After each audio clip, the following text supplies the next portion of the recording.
ISIS. The big question, though, is why hasn't Congress authorized this war with ISIS? The Republican Congressman Ryan Zinke. Congressman, this is the question people have been asking for so long.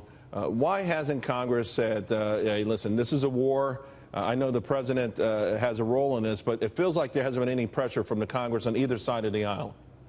Well, I think we need to go forward on it, and we need to have the national discussion about how we're going to address this threat. And you can't address it by more intelligence. It needs action. That action needs to be clearly, stated out and defined.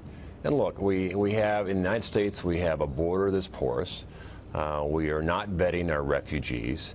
And there are certain actions we must take both domestically and abroad to get our allies, and this is a global fight.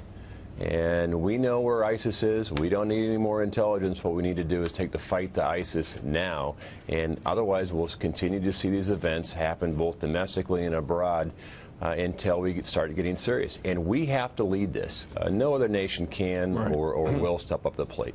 Well, having said that, we just had a report that 560 more American troops are helping in Iraq. That brings the total to 47, maybe close to 5,000 soon. So we do have troops there. So by actually labeling it a war, declaring war, how will the rules of engagement change, and how will that help us with respect to victory?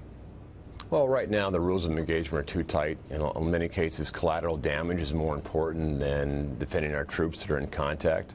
And this is what an authorization to use military force should define. What are the right limits, what are the left limits, and how can we get our coalition friends to help us? It has to be U.S.-led militarily. We're the only group that can, but it also has to be our allies, and right now our allies don't trust us, our enemies don't fear us, and we need to show the world that we have the resolve to defeat ISIS. But it's not just ISIS or Al-Qaeda. You also have Iran. And I've always maintained that Iran still is the #1 threat as Iran continues to march forward on their ability and capability to have a nuclear weapon. We've seen what happens with their ICBMs. So unfortunately, we live in a world that has a lot of threats, but in many cases, we've created the vacuums that have allowed these threats to exist and in some cases prosper. Do you think the idea of more American troops, a greater engagement, a higher death toll on our side can be sold to the American public at this point? I think if you lay out a plan of how serious this threat is and how are we going to approach it. But again, I think it has to be U.S.-led, but it also has to be a part of a greater coalition. Our allies have to be assured that we're going to stay there.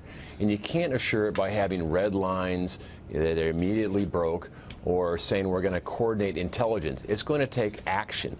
And, in Orlando and San Bernardino and Paris and Brussels and Nice, all these are examples of things that will continue to come unless we stand together globally with our allies. Representative Zinke, thank you very much. Really appreciate it.